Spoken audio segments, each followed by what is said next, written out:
Bismillahirrahmanirrahim. Assalamualaikum warahmatullahi wabarakatuh.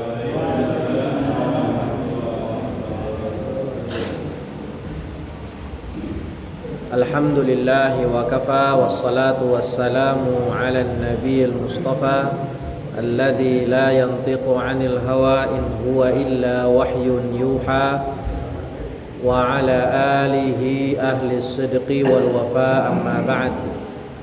Fa as'alullaha ta'ala an yamunna lana bi'ilmin nafi'i wal 'amalin salih wa an yufaqihana fid din wa an yaftaha lana futuhal 'arifin wa an yarzuqna al-ikhlasa fil aqwali wal a'mal. Allahumma amin. Ma'asyiral muslimin wa zumratal mu'minin, a'azzani Allah wa iyyakum. Di malam hari ini kita bersyukur kepada Allah Azza wa Jalla atas izin dari Allah, nikmat dan karunia dari Allah, kita bisa berkumpul kembali di setiap malam Jumat, di malam yang penuh barakah, mengkaji hadis-hadis Nabi sallallahu alaihi wasallam dari kitab Umdatul Ahkam karya Al-Allamah Abdul Ghani Al-Maqdisi Al-Hambali rahimahullahu ta'ala. Salawat beriring salam tak lupa senantiasa tercurah kepada junjungan kita, suri tauladan kita, baginda Nabi Muhammad sallallahu alaihi wasallam beserta seluruh keluarga beliau, sahabat dan orang-orang yang mengikuti sunnahnya hingga akhir zaman. Jamaah sekalian Masjid Jami' Syuhairah binti Ali, a'azani Allah wa iyyakum. Kita sudah membahas 4 hadis di pembahasan bab nikah. Sekarang kita masuk ke pembahasan hadis kelima. Qala al-musannif rahimahullahu ta'ala an Abi Hurairah radhiyallahu anhu qala, dari sahabat Abu Hurairah, semoga Allah meridainya, beliau berkata, qala Rasulullah sallallahu alaihi wasallam, Rasulullah sallallahu alaihi wasallam bersabda, la yujma'u bainal mar'ati wa 'ammatiha wala bainal mar'ati wa khalatiha. Tidak boleh menggabungkan dua perempuan, yaitu istri dengan ammatiha, bibinya dari pihak ayah, dan tidak boleh menggabungkan istri dengan bibinya dari pihak ibu. Ammah itu artinya saudari perempuan ayah, sedangkan khalah saudari perempuan ibu. Bahasa Arab menyebutnya beda. Kalau bahasa kita sama, Pak D kalau enggak Bu D. Begitu pula di Sumatera ya Om, sama saja. Kemarin kita sudah membahas apa hukumnya menggabungkan istri yang kakak beradik. Boleh apa enggak? Enggak boleh. Ya, menggabungkan istri kakak beradik, sebagaimana kisah hadis kemarin, yaitu anaknya anaknya Abu Sufyan, namanya Ummu Habibah, dinikahi Nabi. Kemudian Ummu Habibah meminta Nabi untuk menikahi adiknya juga, namanya Azzah bin Abi Sufyan. Maka Nabi menolaknya. Kenapa? Karena Islam melarang menggabungkan istri kakak beradik. Dan di sini ditambahkan pelengkap. Jadi tidak hanya kakak beradik, begitu pula menggabungkan istri dengan tantenya, nggak boleh. Baik itu bibi dari pihak ayah yang bernama ammah maupun bibi dari pihak ibu yang bernama khalah. Dan Bapak Ibu sekalian, saya mau kasih tahu, dalam fikih ada istilahnya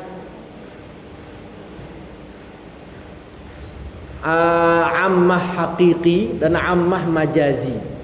Tante hakiki dan tante majazi. Ya, gimana maksudnya? Kalau ammah hakiki itu ayah saya punya adik perempuan. Itu namanya ammah hakiki, langsung. Ya, ayah saya atau ibu saya punya adik perempuan. Itu bibi secara langsung, hakiki. Tapi ada juga istilahnya majazi, tidak langsung. Ada wasilah, ada biwasitah. Ayah saya punya ibu, atau ayah saya punya ayah. Berarti bagi saya apa itu? Ayah saya punya ayah, kakek saya. Kakek saya punya adik perempuan. Siapa saya berarti? Kakek saya punya adik perempuan. Berarti siapa saya berarti? Iya. Kan kita bilang nenek ya. Ya. Tapi itu sebenarnya juga disebut tante dalam fikih. Tapi tantenya tante jauh, bukan tante. Ya. Karena dia kalau tante langsung itu saudari perempuan ayah langsung. Tapi ayah kita punya ayah juga. Maka saudari perempuan kakek saya atau saudari perempuan nenek saya itu juga disebut ammah dan khalah. Nah, mereka berdua itu juga haram dinikahi. Jadi tidak hanya tante langsung, tante tua pun juga tidak boleh digabung. Ya, meskipun udah tua ya. Wah, misalnya ada yang awet muda gimana, Pak? Iya. Umur 60 tahun tapi masih seperti umur 30 misalnya. Iya. Ya? Apa? Majazi itu bisa dikatakan tidak langsung gitu. Kalau tante langsung kan berarti ayah kita punya tante, punya saudari perempuan. Ini ada perantara gitu. Jadi tidak boleh menggabungkan istri dengan saudara kandungnya atau saudarinya, dan tidak boleh menikahi istri digabung dengan tantenya. Itu tidak boleh. Tidak bolehnya selamanya apa sementara? Nggak bolehnya sementara apa selamanya, Pak? Sementara. Sementara, Pak. Kan nggak boleh digabung. Kalau bercerai sama yang pertama boleh nggak nikah dengan? Ya, berarti kan sementara.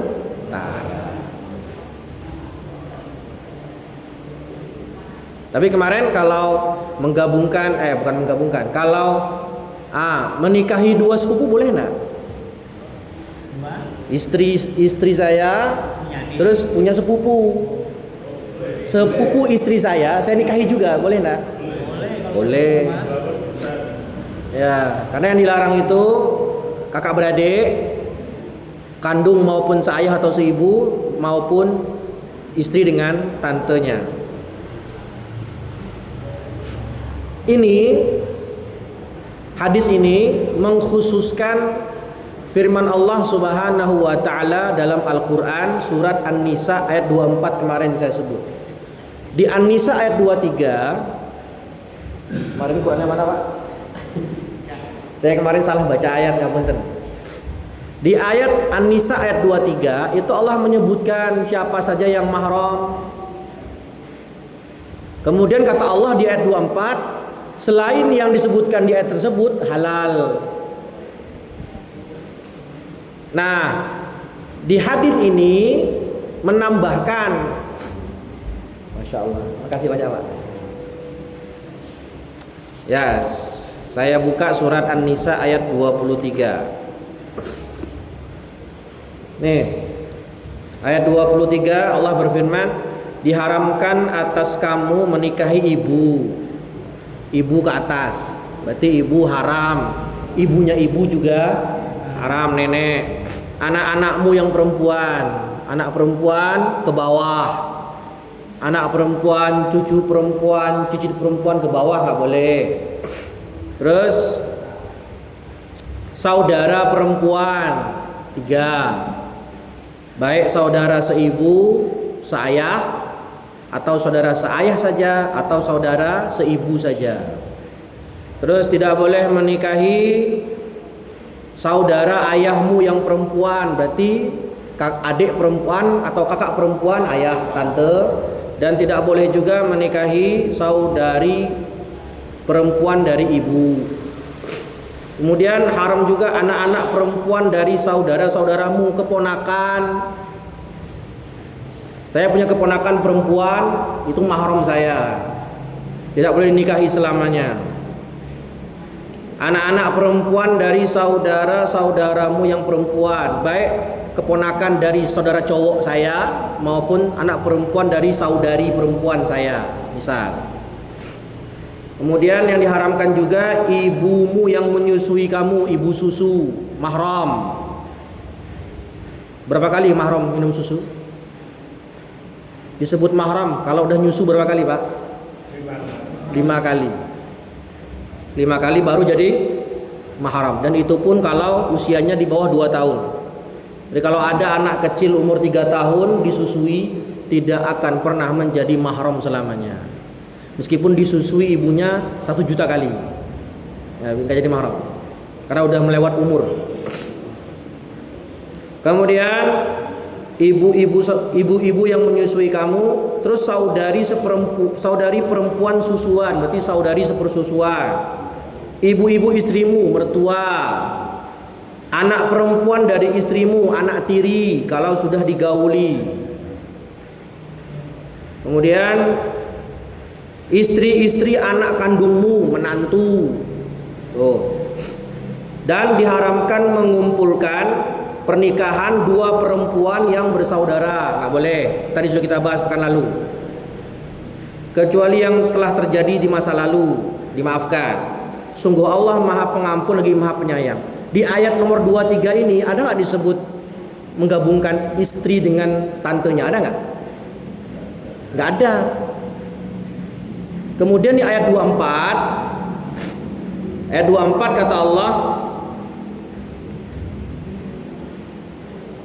mana dia? Nah, ayat 24, dan diharamkan juga menikahi perempuan yang bersuami kecuali hamba sahaya perempuan yang kamu miliki sebagai ketetapan Allah atas kamu. Nah, lihat kata Allah nih, dan dihalalkan bagimu selain perempuan-perempuan yang demikian itu. Tadi yang ayat 23 berapa disebut tadi? Jelas tadi ya. Nah, selain yang disebut di ayat 23 halal, gitu konsekuensi hukumnya pertama. Tapi jangan stop di situ.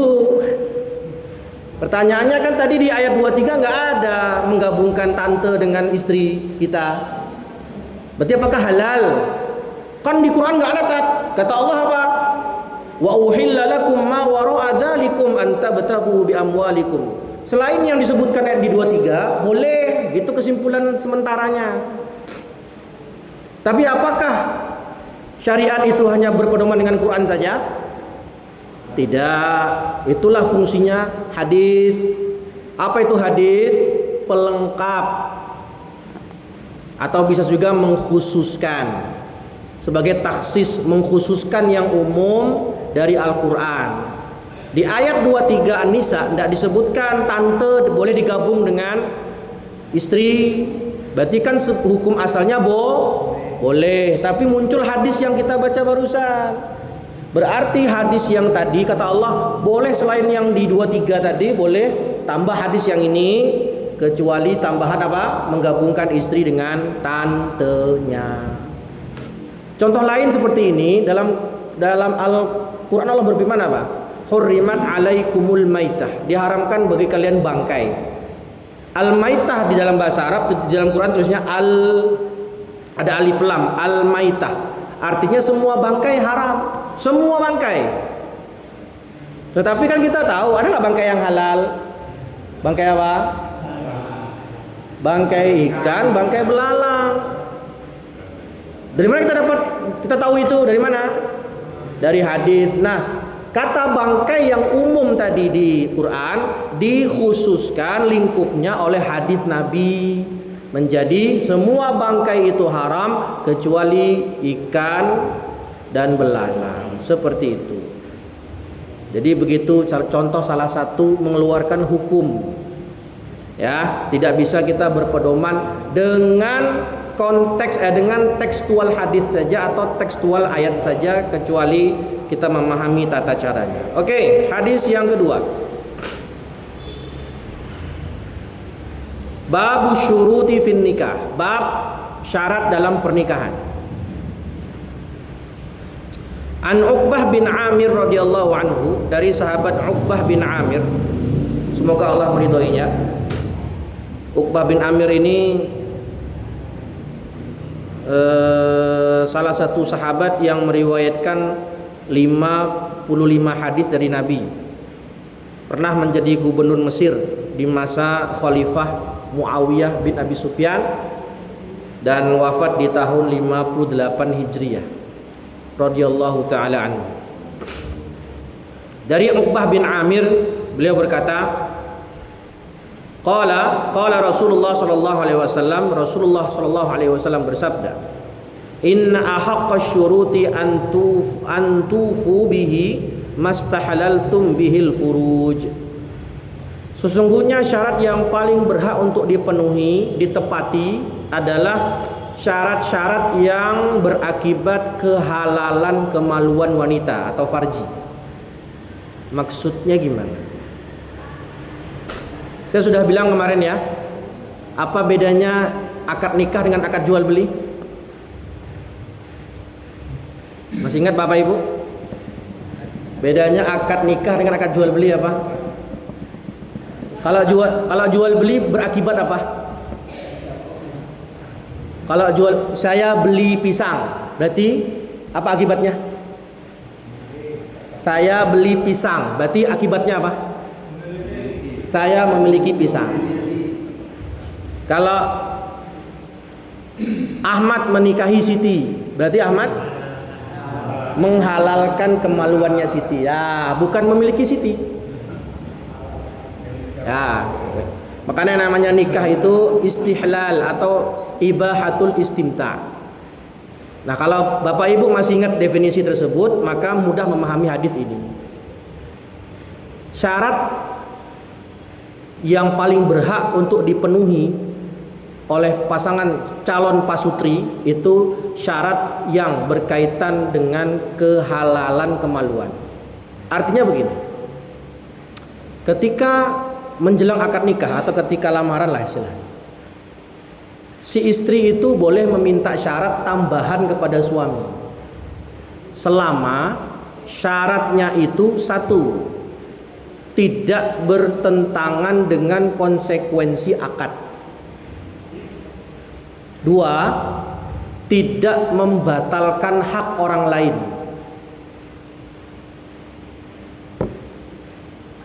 Contohnya apa?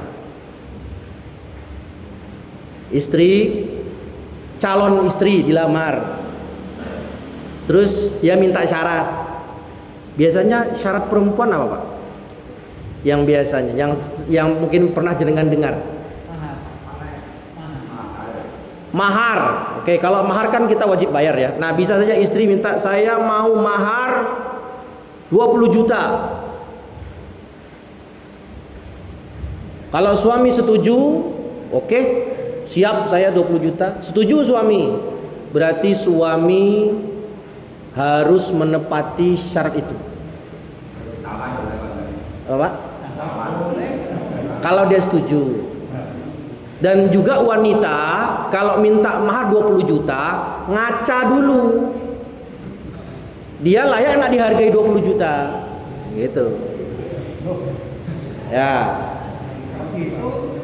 Kalau dia anak kiai, masih perawan, belum pernah nikah, gadis, S1 kedokteran, hafal Quran 30 juz bersanad, minta 20 juta, make sense. Masuk akal. Karena perempuan kayak gini kualitasnya super. Iya.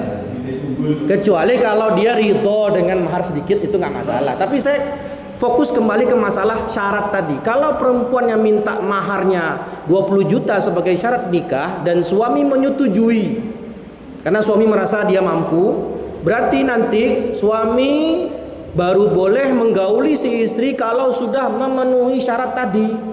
meskipun sudah akad nikah. Tapi kalau belum dibayar uang 20 juta tadi, si istri boleh menolak digauli. Gak mau saya digauli. Kan kita udah suami istri, iya, tapi syarat saya belum kamu penuhi. Boleh.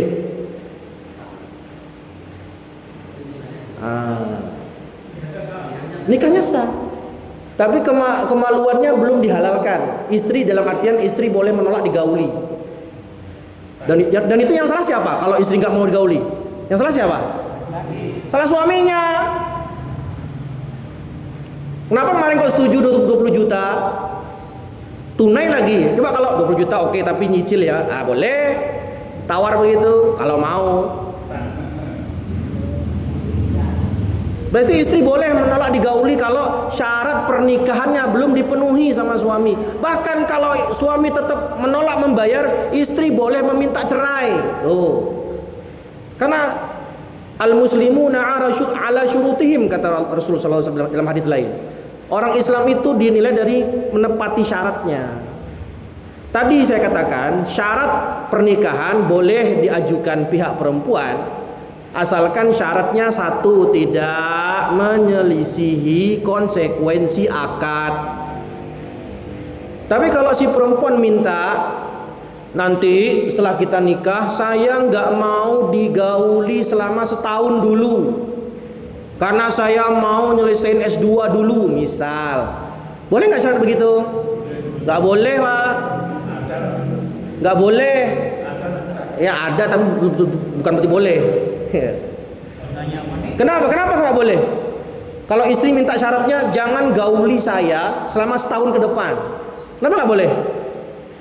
Karena alasan yang tadi saya sebutkan. Karena syarat yang diminta sama calon istri menyelisihi konsekuensi dari akad nikah. Kan tadi sudah kita ketahui apa akibat akad nikah Bapak Ibu? Halalnya kemaluan wanita. Kita sudah bayar mahar, ya enggak? Ya. Terus dia minta syaratnya saya tidak mau digauli setahun. Itu nggak boleh. Sama kayak panjenengan jual beli ke saya, Pak ini HP saya jual ke jenengan. Berapa tat? 1 juta saja. Tapi syaratnya Bapak nggak boleh menjualnya lagi ke siapapun kecuali saya. Boleh nggak begitu saya ngajuin syarat? Nggak boleh. Kenapa nggak boleh? Iya, melanggar konsekuensi akad jual beli. Nah, kalau gini boleh nggak Pak? Istri bilang, saya mau nikah, silahkan mau digauli juga, tapi syaratnya satu, saya belum mau punya anak sampai selesai kuliah. Gimana, boleh nggak? Boleh. Boleh nggak syarat begitu? Kan kalau digauli dia mau, nggak masalah. Tapi dia minta syarat satu. Saya lagi nyelesain kuliah saya, S2 saya belum selesai. Nah, selama kita nikah, selama saya masih kuliah, saya nggak mau punya anak dulu. Boleh nggak? Ya, boleh nggak?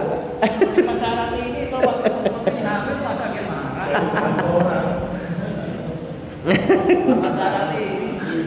Ya, nggak masalah seperti itu, nggak masalah. Boleh-boleh saja.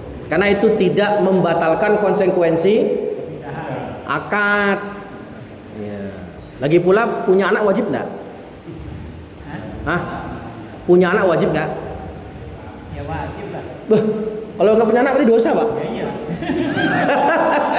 Kasihan yang mandul. Iya. Punya anak itu nggak wajib. Suami istri kalau menikah boleh saja memilih untuk tidak punya anak, memilih pilihan. Mungkin karena istrinya itu khawatir kena sakit atau apa, karena alasan medis boleh. Tapi kalau mengajak orang ikut-ikutan, ayo kita tidak child free, tidak punya anak itu beban dan seterusnya, punya anak itu tidak afdal, itu mengajak orang untuk menyelisih sunnah Nabi, itu yang haram. Tapi kalau pasangan suami istri mereka berdua sepakat, ya udahlah kita nggak usah punya anak, gimana? Deal nggak apa-apa, asalkan itu pilihan pribadi. Karena yang namanya punya anak tidak wajib. Cuman Nabi Muhammad menganjurkan untuk punya anak.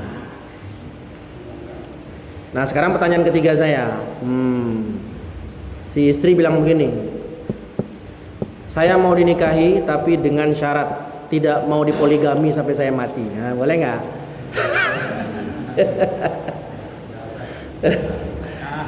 Selama kata istri, selama saya sehat walafiat, bisa melayani suami dengan baik dan benar, saya melarang kamu poligami.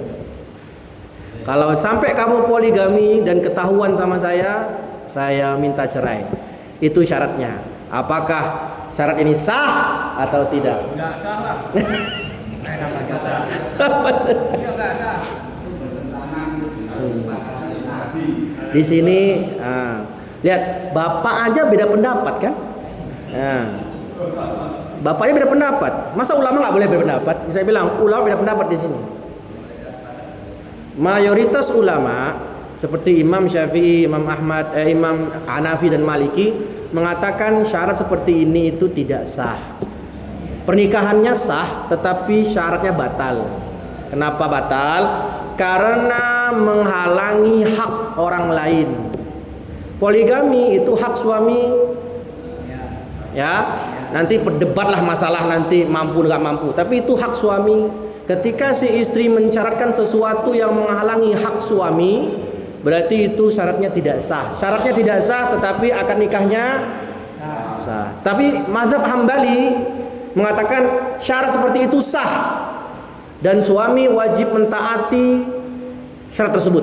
Dan kalau suami nekat poligami, berarti suami telah melanggar kesepakatan syarat sehingga istri boleh minta cerai. Ini bentar Bu, Bapak dulu. Kalau gitu kan nyalain aturan hukum kalau begitu. Butuh apa Pak? Makanya suami itu kan tanggap atas istri, masa imam itu ngomong Kan tadi saya katakan, selama syaratnya tidak melanggar konsekuensi akad. Dan ini termasuk syarat yang diperselisihkan ulama. Apakah ini melanggar akad atau tidak? Atau tadi hanya sekedar menghalangi hak suami? Jadi makanya tadi saya katakan ada ulama yang mengatakan syarat seperti itu sah-sah saja. Kalau suami misalnya berpendapat enggak sah, ya sudah, jangan nikah sama itu perempuan, cari yang lain. Nggih Bu? Nggih Bu? Ada pertanyaan Bu tadi?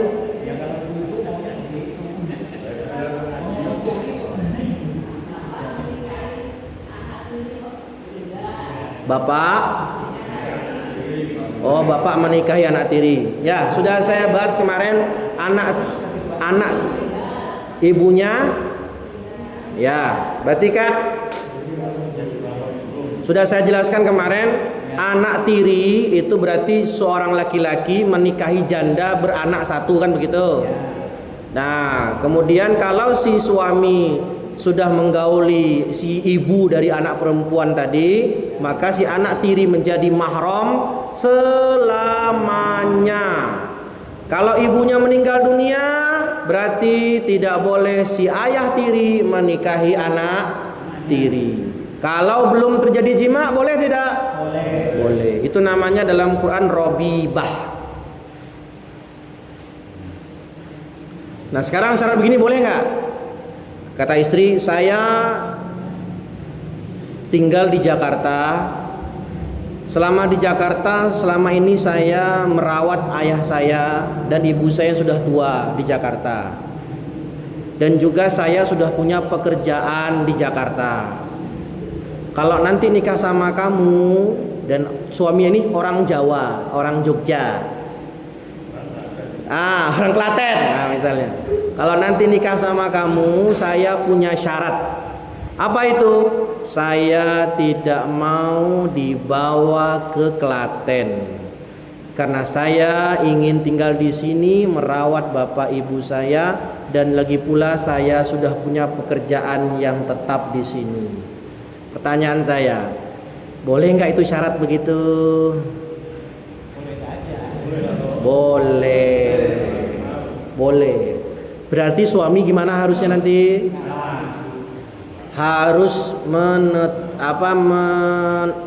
Ya, menepati syarat itu. Tidak boleh dia dibawa keluar kota Jakarta. Nah, seperti itu ya. Yang termasuk yang tidak dibolehkan syarat adalah kayak kemarin kita sudah bahas. Ini suami mau poligami. Kata istri yang kedua, kata calon istri yang kedua bilang, saya mau dinikahi kamu, tapi syaratnya ceraikan istrimu yang pertama. Ini syaratnya nggak boleh. Ini syarat yang diharamkan. Kenapa? Karena menggugurkan hak istri yang pertama, nggak boleh.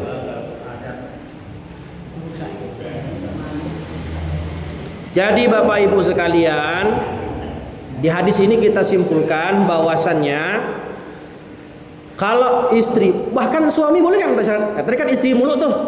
Nah, sekarang dari suami boleh nggak minta syarat? Suami minta syarat boleh nggak? Kata istri, saya mau mahar 20 juta. Kata suami, oke, tapi saya juga punya syarat. Apa itu? Kalau kamu minta mahar 20 juta, kamu harus selesai hafal juz 30 dalam waktu 1 bulan. Gimana, deal?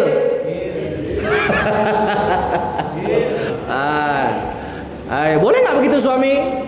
Boleh. Jangan perempuan dong yang mau syarat. Kita juga boleh. Boleh 20 juta ya. Oke, deal. Itu mahar lumayan besar. Tapi saya juga punya syarat. Ya. Syaratnya tadi, kamu harus hafal juz 30 dalam waktu 1 bulan. Nanti talkin sama saya ya, saya bantuin. Gitu. Kalau dia oke, deal, deal sudah. Ya.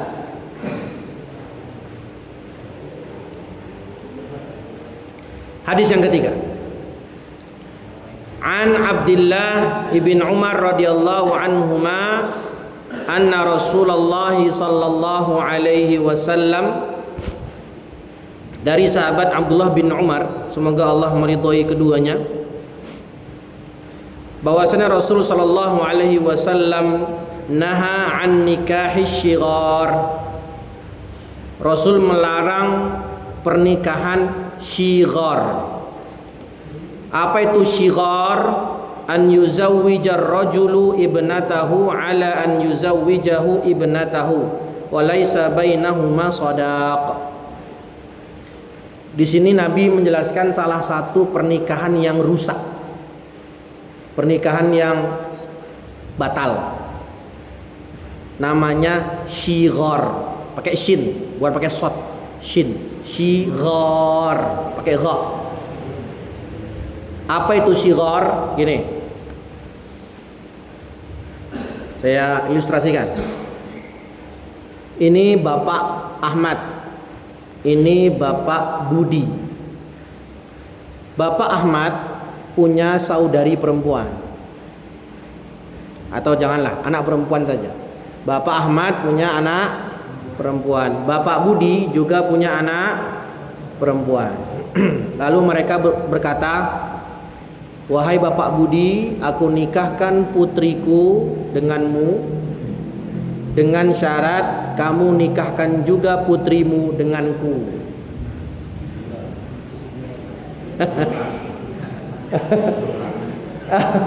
Itu namanya apa itu? Dalam bahasa Jawa apa namanya itu? Tukar guling, Pak. Nah, iya. Tukar guling. Iya. Lihat di ujungnya tadi disebut walaisa bainahuma shadaq. Tidak ada mahar. Maharnya apa? Ya maharnya itu. Maharnya adalah anak saya buat kamu, anak kamu buat saya, itu maharnya. Ya, karena saya nikahkan putriku kepadamu, berarti maharnya adalah kamu nikahkan putrimu denganku. Udah, itu maharnya.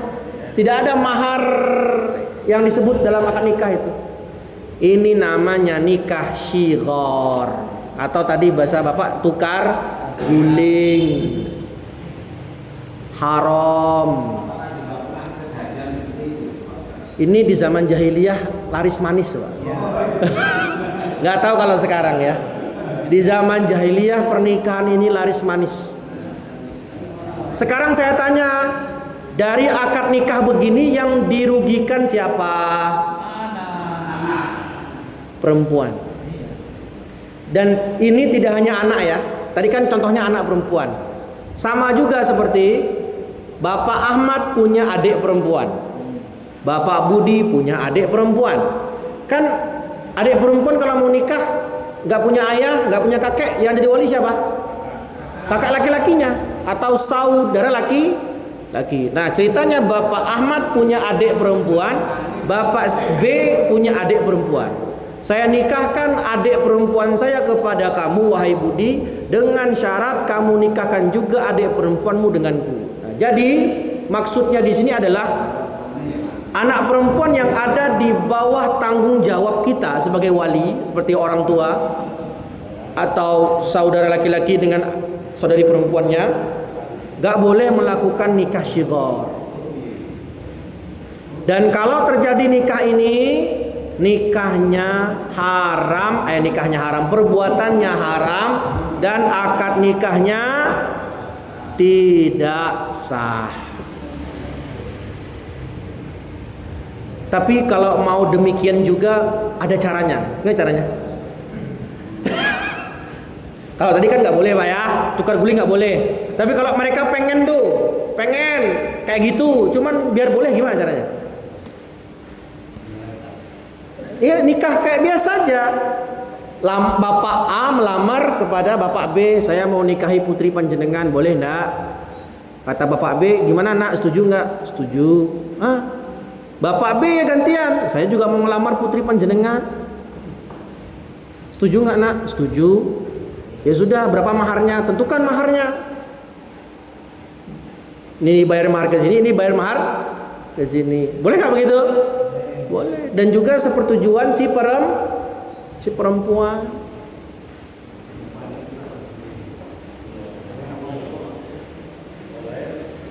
Kan si perempuan setuju. Iya. Setuju perempuannya. Kalau perempuannya nggak setuju, boleh nggak dipaksa? Nggak boleh. Ya.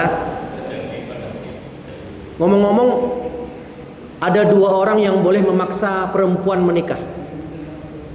Memaksa anak perempuan menikah, dua orang, hanya dua, yaitu ayah kandung dan kakek. Selebihnya nggak boleh. Jadi kalau saya punya anak perempuan, saya boleh menikahkan dia dengan laki-laki yang saya anggap sekufu dengan dia, baik agamanya, meskipun anak saya nggak setuju, boleh.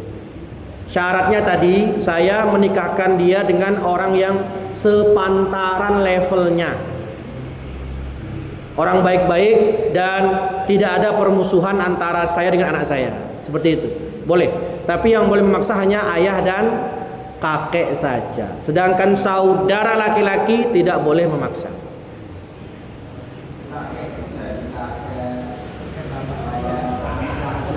Ya, ibu, kakek dari ayah kita. Jadi saya punya ayah, bapaknya ayah saya. Ya. Sedangkan bapak dari ibu saya nggak bisa jadi wali. Jadi harus urut dari laki-laki, Pak. Kalau ayah nggak ada, kakek nggak ada, saudara laki-laki. Kalau nggak ada saudara laki-laki, paman. Kalau nggak ada paman, baru sepupu. Sepupu boleh. Lah, kalau sepupunya yang mau nikah gimana? Kan yang jadi wali sepupunya. Sepupunya ini yang mau nikah. Iya, boleh kan? Yang jadi wali siapa? Walinya ya bapaknya tadi, bapaknya sepupunya itu. Enggak, orang jadi wali hakim, Pak. Wali hakim. Kan bapak sepupu kan nggak ada hubungan dengan si perempuan, ini wali perempuan. Walinya si perempuan. Jadi pindahnya ke wali hakim. Dari sini kita dapat pengetahuan bagus betapa mulianya Islam. Bapak Ibu, wanita di zaman jahiliyah itu naudzubillah diperlakukan sangat tidak adil. Di antaranya ini, di zaman jahiliyah ini pernikahan yang biasa terjadi. Jadi di sini yang diuntungkan siapa? Walinya. Sedangkan si perempuan hanya menjadi apa? Alat tukar, seperti barang. yang diperjualbelikan. Miris gak itu? Iya. Makanya Nabi ketika Islam datang, Nabi menghapus model nikah seperti ini, haram.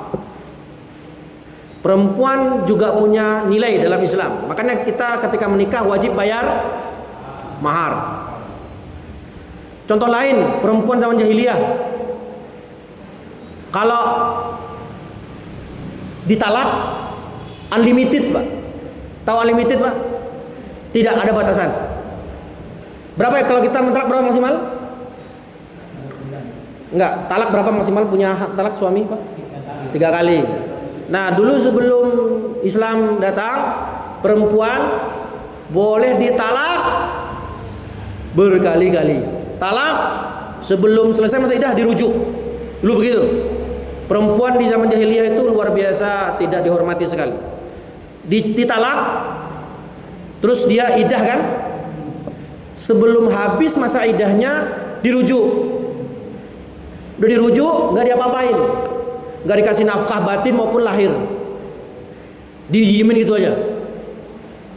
Habis itu dicerai lagi 2 kali. Terus masa iddah, belum selesai iddahnya rujuk lagi. Begitu sampai berkali-kali. Zalim nggak tuh? Zalim sekali. Makanya Islam datang membatasi maksimal talak berapa? 3. Oke. Siapa saja yang bisa menjadi wali, artinya orang lain yang boleh wali. Ya. Tadi saya sebutkan urutan wali. 1, ayah. Nggak ada ayah, kakek. Nggak ada kakek, saudara laki-laki si perempuan. Ya. Betul. Tidak ada saudara laki-laki atau saudara laki-lakinya masih kecil, kan belum balik. Nah, geser ke paman. Ya, pindah. Betul, saudara ayah, Pak, betul. Pindah ke paman. Paman juga udah nggak ada. Geser ke anaknya paman tadi. Ya. Oke. Tidak ada juga sepupu. Geser ke wali hakim. Ya. Geser ke wali hakim. Ya. Pemerintah, wali hakim. Kayak kalau sekarang berarti KUA. Betul. Ya. Betul. Ya, jadi wali hakim. Jadi kalau nggak ada semua nih, sampai sepupu pun nggak ada, ya berarti nanti geser ke wali hakim. Nah, dan itu harusnya, ya Pak, harusnya urut. Jadi nggak boleh nih, ayah udah nggak ada, tapi kakek ada, nggak boleh saudara yang menikahi, nggak boleh. Harus kakeknya masih ada nggak? Ada, sehat, alhamdulillah sehat, berakal sehat, tidak gila, berarti kakek, betul, boleh. Kalau kakek tidak ada, geser ke anak laki-laki seperempuan. Saudara laki-laki dari perempuan, bukan saudara kakek. Bukan. Ya.